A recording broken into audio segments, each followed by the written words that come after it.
everyone. Welcome to another episode of the Easy Agile Podcast. We're very lucky to have Andreas on the call. Before I hand over to Andreas, though, I'll introduce myself. I'm Hayley, part of the partner team here at Easy Agile. Andreas, over to you to introduce yourself. Thank you so much. I'm Andreas. I'm with catworkx. We're like the number 2 Atlassian partner worldwide, number 1 in EMEA, and catching up. At catworkx, I'm a practice lead for enterprise strategy and planning, which contains all planning, portfolio topics and solutions, as well as agility. And I'm very happy to be here today. Awesome to have you here. So I'm going to start with a bit of a reality check, a bit of an opener. So you've worked in a bunch of organizations across the spectrum, from really fast growing startups to really big, large enterprises. And from your experience, when you walk into a PI planning or a quarterly planning session, and I'm sure they're pretty hectic, but what are those telltale signs that teams aren't truly aligned on what success looks like? That's a great question. That's a question I hear a lot. And you can imagine, especially post-COVID, when you tend to get back to in-person plannings. We used to start like back in 2017, a huge arena. You have hundreds of people in one place. People are happy to see each other, happy to chat from different locations. And this is even more true after COVID, where everybody tends to work more oftenly from home. And that's a good sign. Okay, mood is good. But you also see that some teams are like, you see they're under pressure. They'd rather be working. They know they have to be there. And it takes like 2 days to do all the planning. They still have a lot of topics in the back of their mind. Could be technical debts, could be something to catch up to, which they haven't achieved during the last PI. But again, sometimes what I see an example could be is you tend to focus on discussions on minor things. There are some people who discuss details, and you see like they are unhappy about something, but it's not the real cause. It's not the road. And this gets like its own dynamic and could even break solid planning. And sometimes you have to step in and see what's really underneath, what's the real cause, and get some understanding. And I will say, yeah, I have to be there, and that's the format, but I'm not into HR. Maybe it didn't work in the past as well as it should have been. Some feel, well, it's not my party. I mean, they plan from the top anyway. The results are kind of expected because here's the plan and you just make it work and put it into your boards. Well, then if you feel like you don't have anything to commit to change anyway, any possibility, so well, you're just playing along. And those are some symptoms that what misalignment look like. Yeah. And of course, like at the end, my favorite is like, now we have to formulate your objectives, formulate the goals. It feels like charming. Yeah, you phrase something just to get done with it, and your HR coach or RTE is happy. Okay, let's get back to work. Yep. You've touched on so many things there. Like, I can imagine walking into that room and like the pressure that's coming into that, like, done all this planning for so long. But also, you know, those minor things, like people getting caught up in those minor details, those minor things, not talking about root causes, not asking, you know, thinking to something like the 5 whys, like asking why to get to that root cause.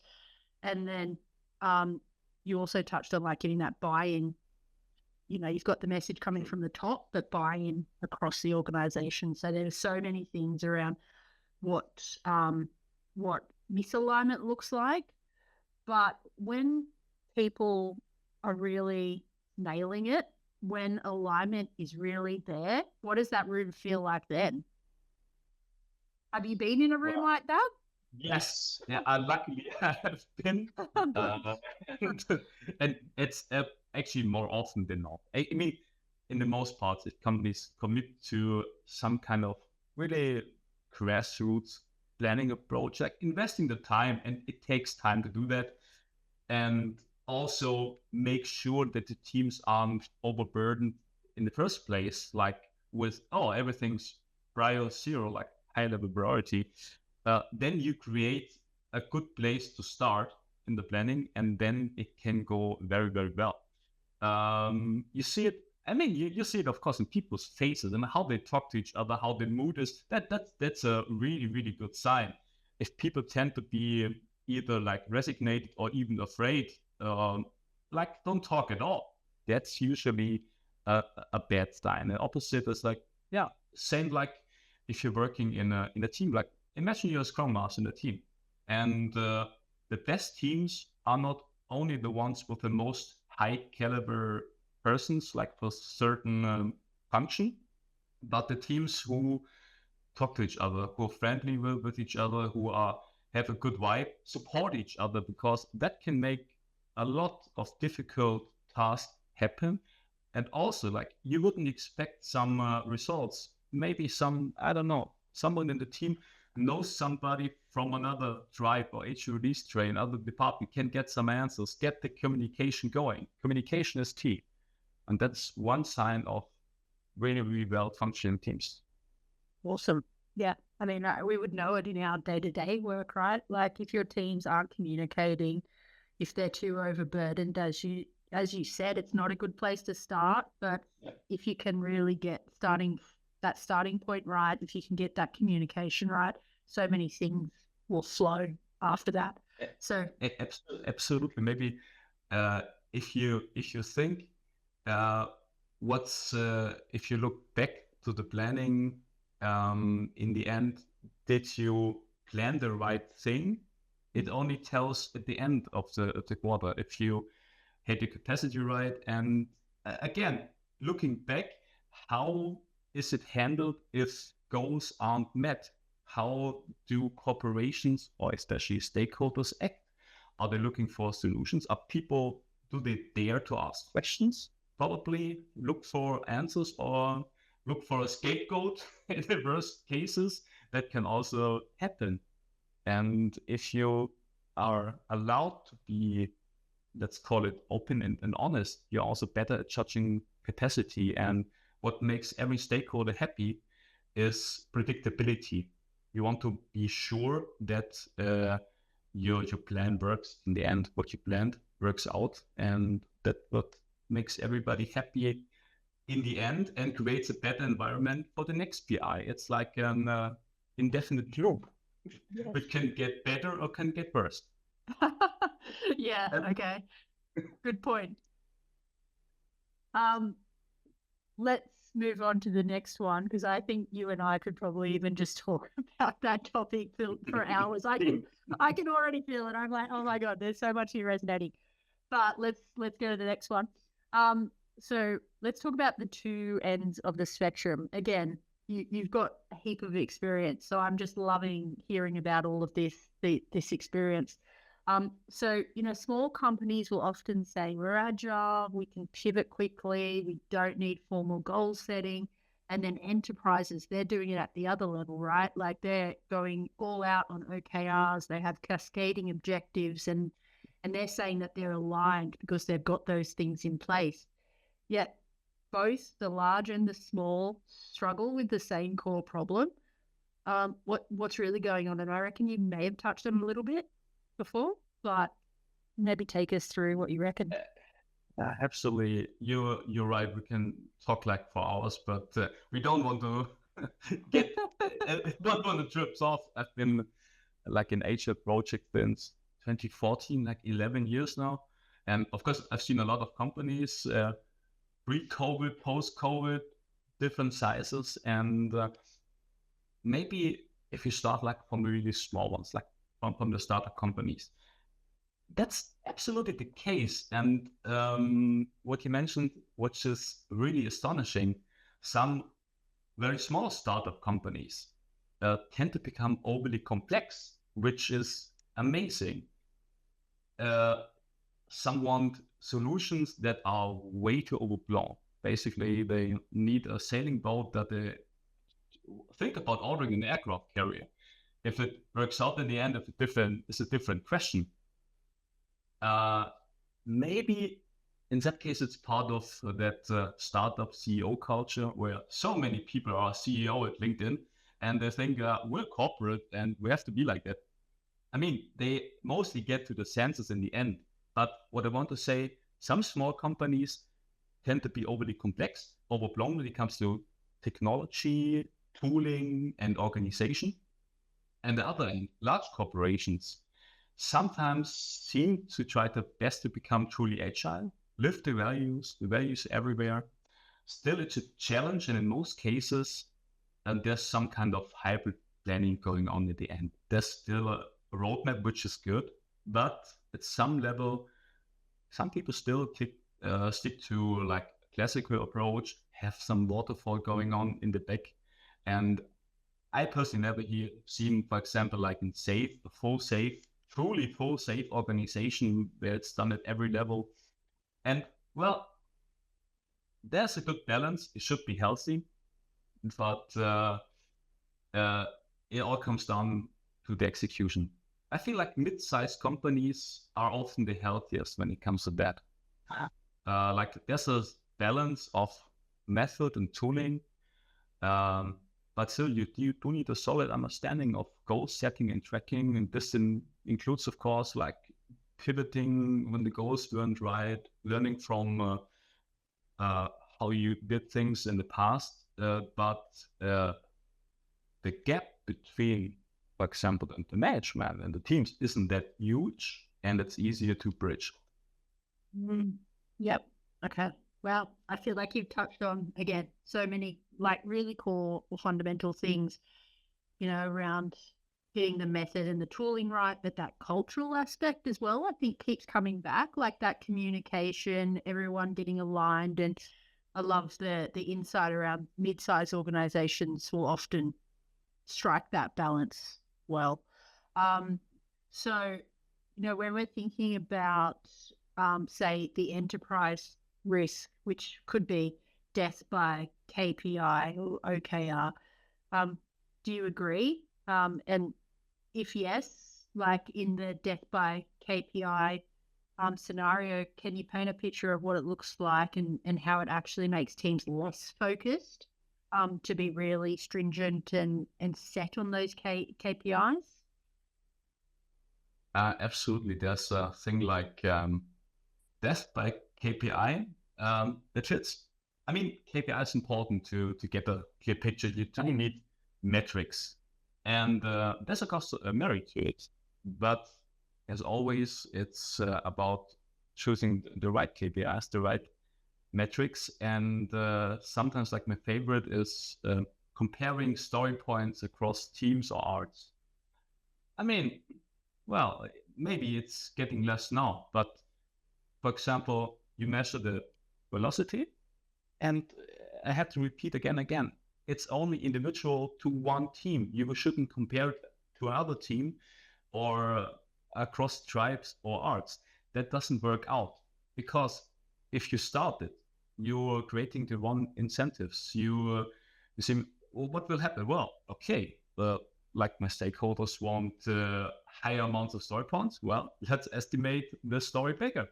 Of course, that's an indefinite loop. It doesn't give you anything. Story point as a metric, for example, just is a guidance for a team to get a better feeling of their estimations. And you want to have predictability. You want to meet a certain range. So it's not a great KPI when it comes to monitoring progress cross teams or like out progress. There you have better KPIs in place. And again, other metrics tend to create like I call it a bureaucracy. Like if you have spent too much time creating reports, or like you would have less time to create anything of value. Yeah, I think so much. Yeah, I think there's that, as you were talking about before, like that people being realistic and honest and open to pivoting or changing a goal if it's not the right one, and admitting to that. It's really difficult because no one wants to admit that what they set out to do is failing. But to understand that failure can sometimes be a benefit. You can learn from that. I think, I think there's so much in that, like that cultural thing, right? Absolutely. Yeah. And it's the same when we come back to not KPIs, but also the goal perspective. We're talking about different company sizes, and sometimes KPIs, they're like, imagine you're on a boat, like that's your control room. You see like what's the engine doing, the temperature, those are KPIs. Goals, on the other hand, are of course your course that you set. You could be a small company like a startup. You're on a canoe, you're rowing. You're a large company, you're like a big freighter. Still, if you don't set the right course, the right goal, you will never reach your destination. Your team can be as proficient and as perfectly working as they could be if the course isn't right. Hopefully you have enough provisions on board that you can stand through a long journey. Yep. I like that analogy of a boat. That's a good one. So, you were talking about goals just then. Where, in your experience, where do organizations typically get stuck? Is it defining the goals? Is it communicating the goals? Or is it translating them into action, that execution point that you made before? What in your experience is the sticking point? It could be basically either one of those. You can think of, if you have a smaller company, mid-sized company, it's of course easier to communicate. You don't have to create a bridge. Gap is huge, of course. But still in the end, you have high-level goals and they have to be translated into real work. Real value is created in the teams. And that's when it comes back to, if you have a high-level goal that's highly abstract, that sounds good, people still have to understand what does that mean to my daily work. Of course, I want to, increase customer satisfaction, create better products, create anything, make the world a better place. We could be anything as great sounding on paper, but well, for example, I'm a developer. What's my stake in that? How can I contribute? And that's when it comes to the communication part, or like the breaking down of goals. That's really important. Like breaking down the right way, have it visible, transparent, and also create that feeling of you contribute something to it and you make it visible, make it transparent. It's just not working for yourself, for your team, but you're really contributing and you understand what you're working on, why you're doing it, purpose. Yeah, I think that's a really good segue into the next question, which is, that translation of the strategic vision into those team level objectives that people can really grab onto and execute and act on. And you've probably seen this a lot, but leadership will often say something like increase customer satisfactions, and teams are, as you were saying, left going, what does that mean for me in my sprint this week or this fortnight? So in your experience, how does the organization bridge that gap between the high level leadership view and what we can do in our sprints as a team? First of all, you as a company, management people need to take the time. I mean, there's been or still are a lot of approaches like start with company values, putting posters on the walls, great marketing. Those are all values. That's what a company is like. Okay, and then you get the culture. Then you link it with your products, for example, your services, great services, customer satisfaction. Okay. And then comes the real challenge. Well, we want to succeed and create the next service, the next software solution, next product. Okay. The goal is clear on a high level, but how do we break it down? And that's when the real work comes into place. Breaking down the goals, getting it, I don't want to say down the chain, but breaking it down into smaller pieces. It's like, you're building like a Lego, like used to be like a Lego space station when I was a kid. I mean, you have to picture the box in the beginning. Oh, that's what where we're going to, and then you have to start like putting together all the small pieces. You need a plan. You need like the little pictures of the steps, and you're doing it from the start. You have to start with the picture, and then you're breaking it down like one piece at a time. And people create different parts, and they come back at the end. Same goes for goals. Nice. Yeah, I think a colleague of mine here often says that you eat an elephant one bite at a time. True. It's a similar thing, right? It's like, yeah, I think when you see that big goal, it's really overwhelming. But if you can break it down into those chunks, in those smaller pieces, as you were saying, it can make it so much more manageable and achievable, and people can get behind that vision. So I love that. Let's move on to the next one. In fast-moving environments, goals often shift. As we know, we're agile, we're always moving.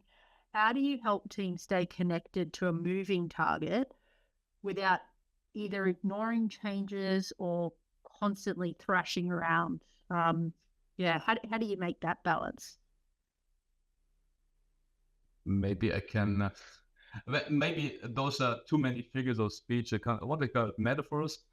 Analogies, metaphors. I was just thinking fast-moving targets. I mean, like we had like back in the 90s, early 2000s, there was like a computer game that wasted a lot of time in offices. Like what do you call it?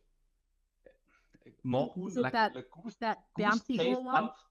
You know, it was like a really slim computer game where you were like shooting at goose, like in Scottish Highlands. It wasted a lot of time in companies because people were just like getting like the next high score. It was a really big phenomenon.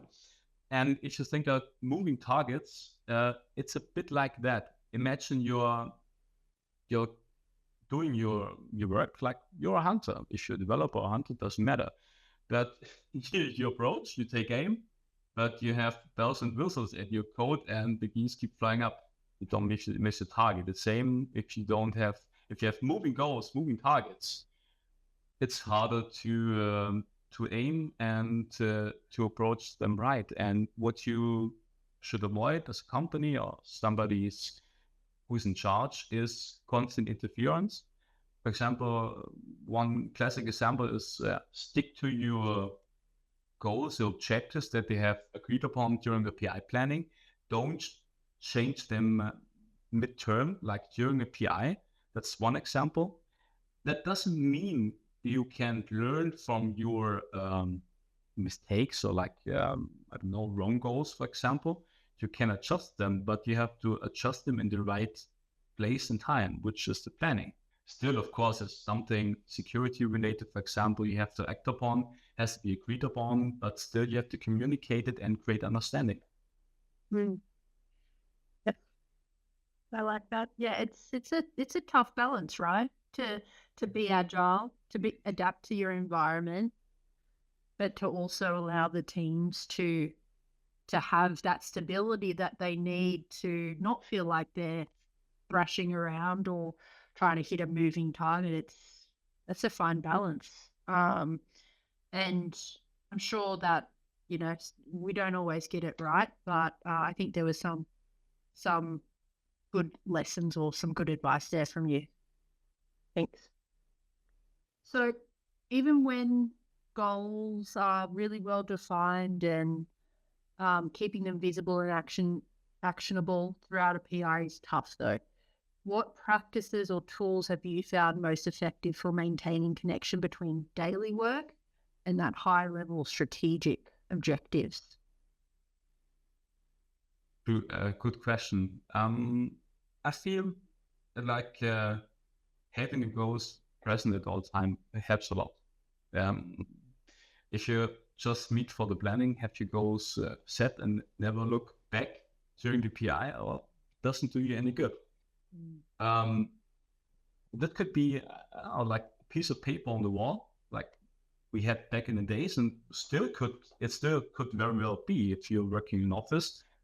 Also, like choose the right tools to track the goals, and also create acceptance for tools. Like really use them, look into them.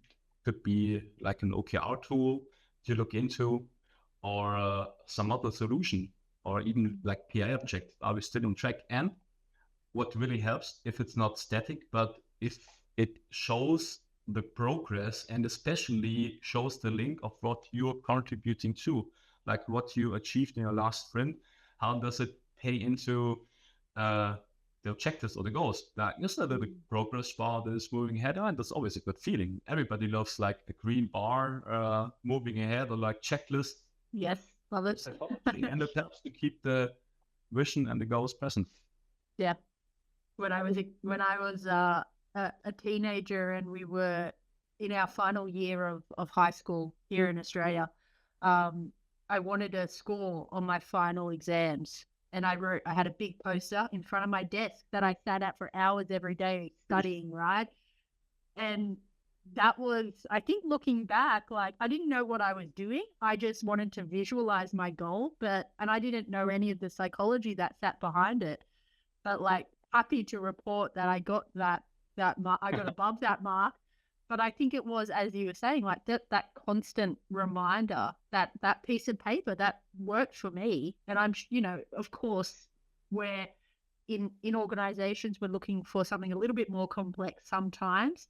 But I think also I like some of that, like keep it simple advice. Also, it doesn't always have to be, super complex. It can just be a checklist or a progress bar or a piece of paper, but something that helps you to feel connected to the goal and remind you of it often as well. That's cool. All right. Have you seen situations when teams were delivering lots of work and it was good work, but it wasn't clearly contributing to a company's goals? What tends to cause the disconnect there? Yeah, that happens quite a bit, and you can think of one example. Was have a bunch of very technical teams, like in semiconductors. Yeah, very smart people. Everyone got a PhD, like in physics and like material science. Are awesome people, smart people.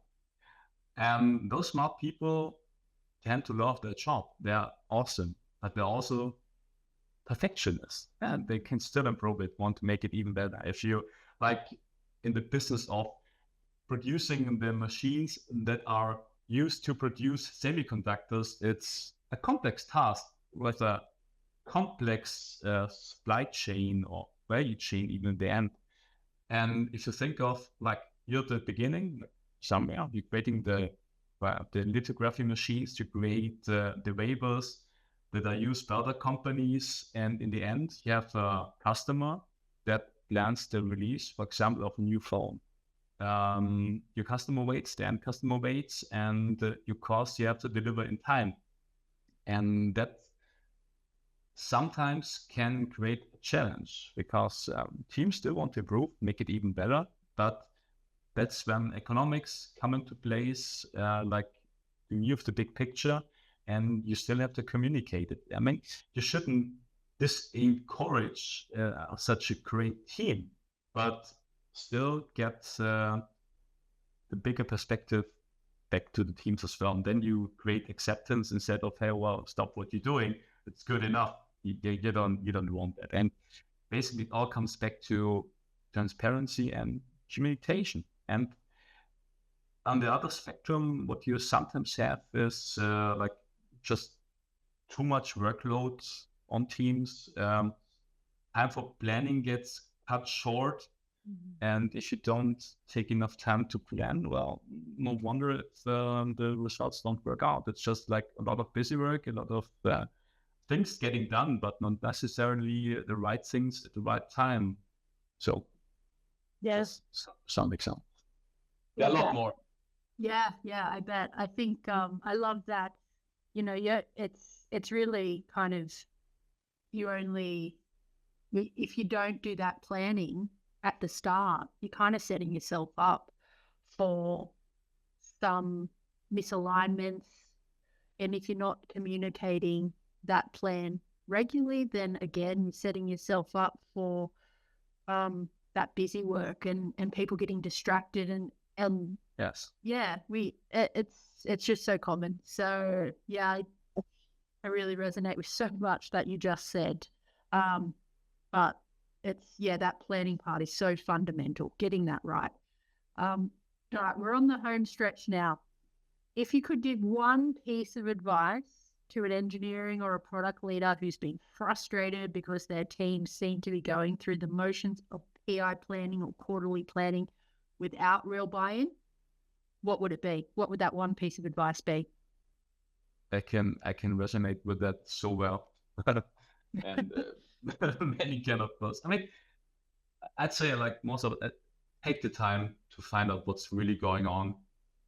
Investigate the root cause. It's like basically if your house and you're like trying to fix a crack in the wall. I mean, you can look at the crack, like do some superficial fixing or like use some thick layer of paint, but still you have to find out what's causing that issue or that crack in the wall. Maybe it's something deeper, and understand, like you mentioned, 5 why questions can be one way, but you have to have some understanding, the right way to address these questions. You don't want to put anyone on the spotlight.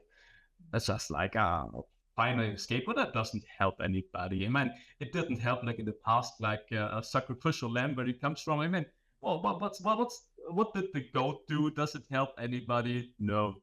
But we need to look what's behind it, what's causing it, and still it comes back to investing enough time for planning, but doing it with purpose, like doing the whole planning like a theater, like everybody acts their part, doesn't do you any good. I mentioned at the start, it's an outcome is expected, but you're just going through the motions and people aren't invested. People have to understand why they're doing it. There has to be purpose and understanding, and enough time, no distraction, and a positive atmosphere. Like everybody can contribute and be open. You don't want to say everybody, yeah, we're just nodding because I don't dare to criticize or say no. So that's really good. Love that. Cool. What's one thing you wish more organizations understood about that connection between goal clarity and team motivation? I think you touched on team motivation so much then, but yeah. I mean, well, we could, for example, get back to the boats, what we mentioned before. I mean, you want to arrive in the destination, and if you're not clear about the destination, or maybe some people in your, for example, your rowing boat don't want to go there. Maybe they don't joining the rowing, like in the sailing. If your crew is not invested, it will take you even, for example, longer to reach a destination. You don't get there as well. And it's the same thing. Motivation is key. And I don't talk about like the motivation, like just to show you motivated, like really superficial and just annoy everybody. But motivation is positive environment where people rely on each other. They really like spending time with those people. Like, hey, I really like to go to lunch with you and talk to you, not just like, well, I'd rather be home and not talk to anybody. Or like, you're not annoyed if your teammate asks you some question. You're happy to help, and you're feeling safe. That when you have a problem or a question, you will get help. And that's creates the right kind of motivation, that positive environment, and that can make a lot of things happen. And it comes back to openness and transparency, not as a buzzword, but to get a clear picture and to be sure that you get, for example, as a stakeholder, you get the correct current state, because you get true answers. I mean, I've seen, for example, a strange situation in some major corporations where people really didn't report like what they were working on, didn't show the right results. I've seen complete shadow Jira environments, which are just for internal use and one for external use of the customer. There can be huge misalignments because people didn't dare to show the real progress, and in the long term, it will backfire. If you don't have trust in your environment, in your company, you will have a hard time. Wow. There's so many key themes that are coming up throughout our conversation. And I know we've got another conversation in a few weeks happening as well. But, you talked about ongoing communication across the teams and really planning with purpose and getting that context and the buy-in to help with that motivation piece for the teams, and allowing for radical candor, being really open if something's not working and being okay to call it out. So many cultural elements and communication elements are critical to the success of quarterly planning or PI planning, but organizations generally. So I think great takeaways. So we're going to end it there, but I want to end with a teaser for our interactive webinar that you and I are doing together on the 4th of September, or September 4 if you're in the US, which dives deeper and shows how to operationalize the ideas that we've chatted about here in Easy Agile programs, and linking back to the fundamental services that catworkx help organizations or provide organizations. So we're going to link to the registration form in the description below of this podcast. But Andreas, it's been super wonderful to chat with you. I look forward to our webinar coming up in a few weeks on the September 4th, and we'll leave it there. But thank you. Thank you so much. Thank you for having me, and looking forward to September 4 and seeing you again, and talking more about tooling, boats, and duck hunt, and anything in between. Awesome. Thank you.